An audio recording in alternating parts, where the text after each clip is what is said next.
سلطان محمود غزنوی نے ایک بار دربار لگایا۔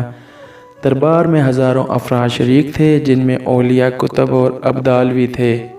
سلطان محمود نے سب کو مخاطب کر کے کہا، کوئی شخص مجھے حضرت خضر علیہ السلام کی زیارت کرا سکتا ہے؟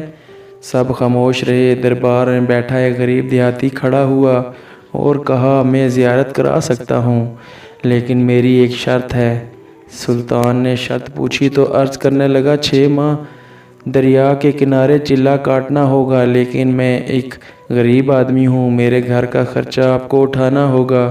سلطان نے شرط منظور کر لی۔ اس شخص کو چلے کے لیے بھیج دیا گیا اور گھر کا خرچہ بادشاہ کے ذمہ ہو گیا۔ 6 ماہ گزرنے کے بعد سلطان نے اس شخص کو دربار میں حاضر کیا اور پوچھا تو دیہاتی کہنے لگا، حضور کچھ وظائف الٹے ہو گئے ہیں لہٰذا 6 ماہ مزید لگیں گے۔ مزید 6 ماہ گزرنے کے بعد سلطان محمود نے پھر دربار لگایا اور دربار میں ہزاروں افراد شریک تھے۔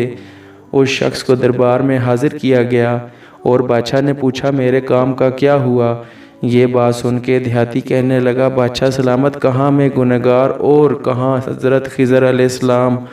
میں نے آپ سے جھوٹ بولا، میرے گھر کا خرچہ پورا نہیں ہو رہا تھا، بچے بھوک سے مر رہے تھے، اس لیے ایسا کرنے پر مجبور ہوا۔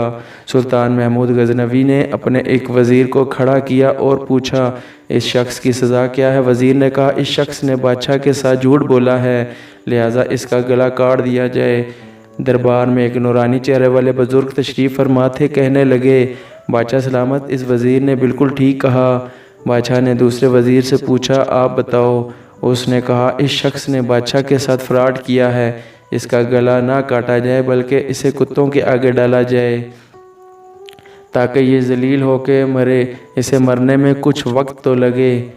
دربار میں بیٹھے اسی نورانی چہرے والے بزرگ نے کہا، بادشاہ سلامت، یہ وزیر بالکل ٹھیک کہہ رہا ہے۔ سلطان محمود غزنوی نے اپنے پیارے غلام ایاز محمود سے پوچھا، آپ کیا کہتے ہو؟ ایاز نے کہا، بادشاہ سلامت، آپ کی بادشاہی سے 1 سال ایک غریب کے بچے پلتے رہے، آپ کے خزانے میں کچھ کمی نہیں آئی اور نہ ہی اس کے جھوٹ سے آپ کی شان میں کوئی فرق پڑا۔ اگر میری بات مانو تو اسے معاف کر دو، اگر اسے قتل کر دیا تو اس کے بچے بھوک سے مر جائیں گے۔ ایاز کی یہ بات سن کر محفل میں بیٹھا وہی نورانی چہرے والا بابا کہنے لگا، ایاز بالکل ٹھیک کہہ رہا ہے۔ سلطان محمود غزنوی نے اس بابا کو بلایا اور پوچھا، آپ نے ہر وزیر کے فیصلے کو درست کہا، اس کی وجہ مجھے سمجھائی جائے۔